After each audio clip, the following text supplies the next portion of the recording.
kho rồi đó không biết chưa rồi đó อร่อยมาก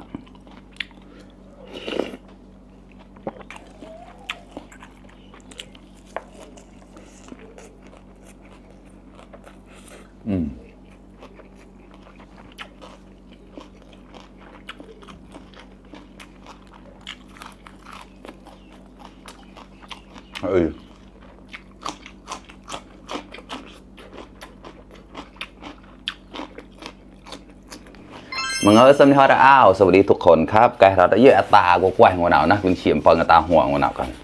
หัวหนาวก็ใบแก่เราจะเยอะใบแก่มาไหนนะมวยได้แปลงกับมวยได้แปลงโลนนะหยิกโลนcáiเกตเราจะใช้หยากับที่หูสอบนะหยิกโลนอะดังเชียร์ได้เนี่ยใบแก่นะเป็นปลาส้มครับปลาส้มมอนครับเนี่ยเอามายำแล้วก็ประมาณนี้นะครับใส่หอมแดงแล้วก็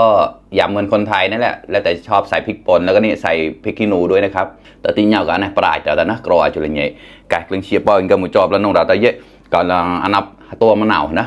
ตัวมะนาวเวย์แต่ที่เอามาปุ๋ยเล่นไหนนะผักกระเฉดกับพุยจีแย่นี่นะเหนียวกับที่แควบอตาดเราจะพอยเก่าพอยเป่าเราจะร้องจะตาฮอดเดินลงนะร้อนเลยครับมาซุปใบกระเจี๊ยบครับมากินด้วยกันเลยครับcái nước leo chia tí phải đưa lại đây chén cái một tao tao dễ tao được rồi từng chuyện cái một chọn nó một sải cái đấy thì tao cái đấy ngon nào thì có sưng chua thùng mờ gì đó tao nó sẽ là khâu tao trên caoเลยtao tại sẽ bầuทัดลานมาครับวันนี้ใช้ธงมือนะครับแต่ก็กินมือเหมือนเดิมครับเสียกระตาไม่ได้ใช้กระจุกธงมืออย่างนั้นสลายคงเนี่ยยาสดไม่น่าหนีจ้ะ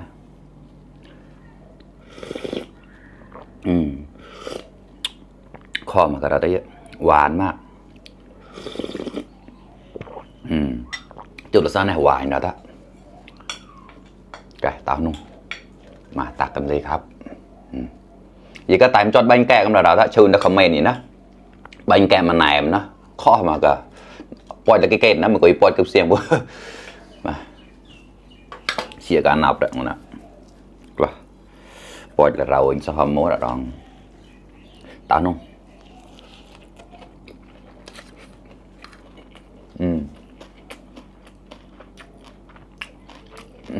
ข้ออร่อยมาก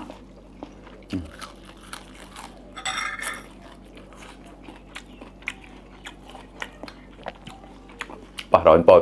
จุลสัมปรายไม่ได้สัมปรายจริงๆนะจ๊ะ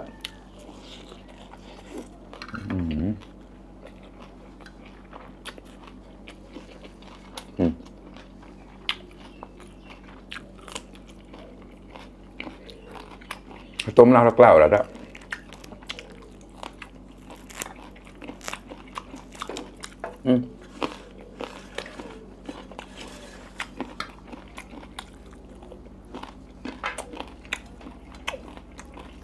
อร่อยกับกรอบนะโซนก็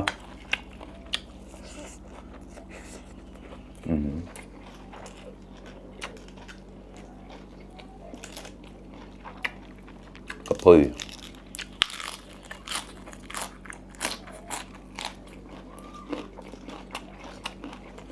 อร่อยบางแกน่ากระตือเอาเชียร์ขอบมาได้แต่มันจัดหนูดีๆแต่นะใช้แล้วโดนติดกวงเชียร์ใช่ปะเชียร์แม่พัดไม่ป้ออย่างเงี้ยนะแม่พัดแกะกวงเชียร์เนี่ยมาคือที่หุบไส้เดี๋ยวเราได้เชียร์ฮอตอ่ะ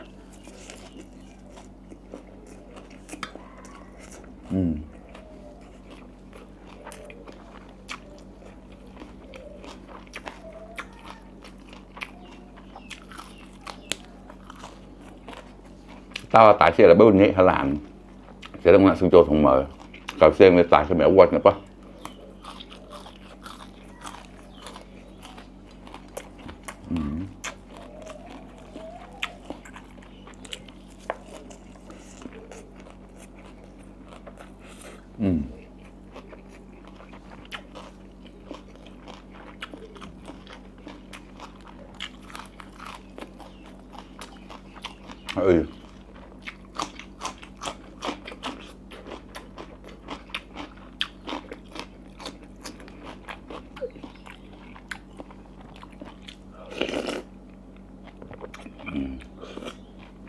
kho rồi đó không biết chưa rồi đó อร่อยมาก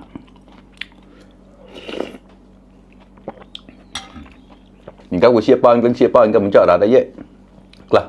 เราไม่เชื่อรักแกก็แล้วก้อนเก่านะรักแกไหนไม่ได้เชื่อที่เชื่อรักแกไหนงงให้นับไหลเราแต่ถ้าแบกหัวนะแต่ถ้าแบกไม่น่าหนักก็ไม่ได้กละเชื่อไม่เชื่อที่มันเป็นเก่ามานะ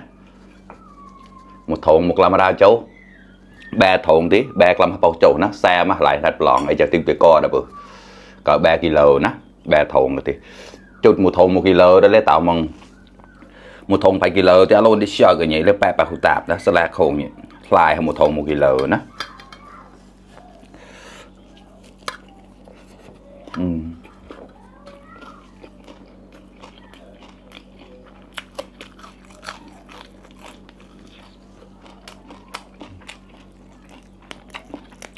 งูน่าคุมปลายมองสิบไร่แบบนี้ก็ตามงาอร่อยเหมือนเมื่อไหร่ละ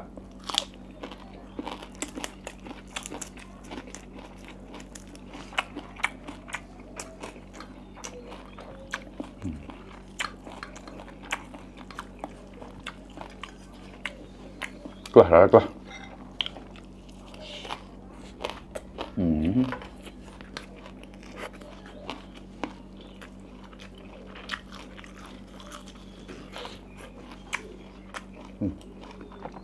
ผักกระเฉด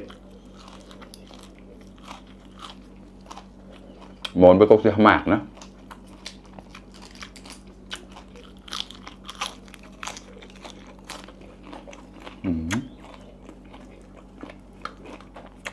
อร่อยมากร้านที่แต่ละนัดมันเล็กกว่าปะหน่ำเลยบันแก่แล้วแต่เชื่อข้อจิตใจ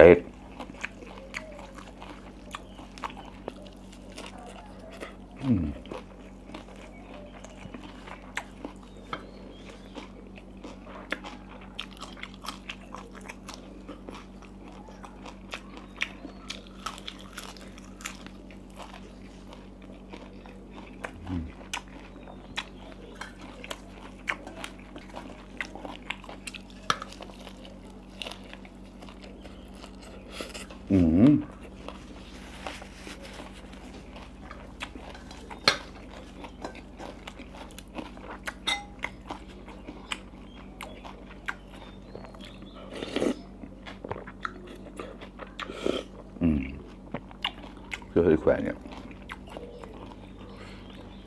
ใส่น้ำแกงไปหน่อยครับจะได้ไม่ติดมือ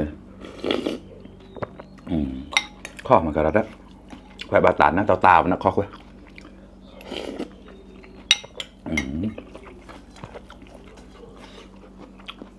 บอกเราเป็นปอดบ้างเผ็ดครับแต่ก็อร่อยมากก็เราลองจะข้อมากันปอดอย่างหมูงานตัวเต่าขนาดนี้ก็นั่งเราโมเปลืเลยปอดหาวักเปลืเนี่ยไม่โมเปลืก็ตีเยอะยังก็โมกิเลอแปลงมาแต่เปลืยาวหนาวนะ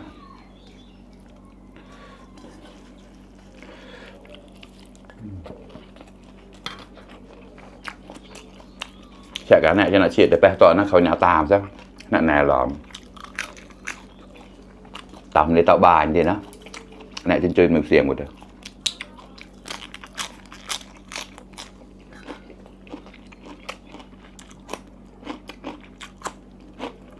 เขาตาหอนะโดดนี่เสียสิจัดนี่เราได้แสลกของนะทำเอาแต่เสียบก็ได้เราวิฮัต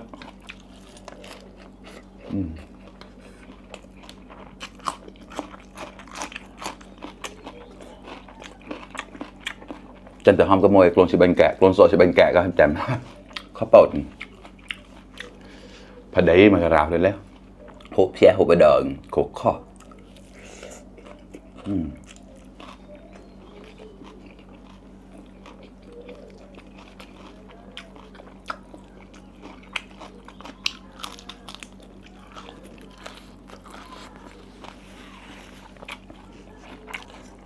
เคล็ดในเยอะแล้วเราที่แรกเข้าอย่างเราแล้วนะเยอะแล้วเตามันที่เปิดก็ถูกจบเตามันเชี่ยที่จัดนี่เดีย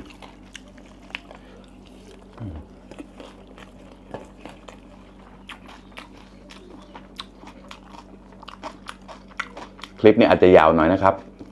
เพราะว่ากินยากลำบากหน่อยไม่ค่อยถนัดเพราะว่าของมันเยอะแล้วโต๊ะมันเล็กไป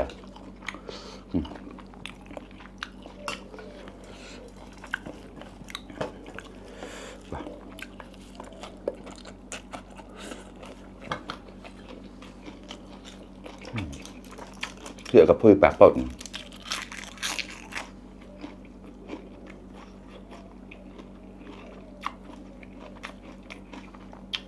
เราก็ใช้เลยคอ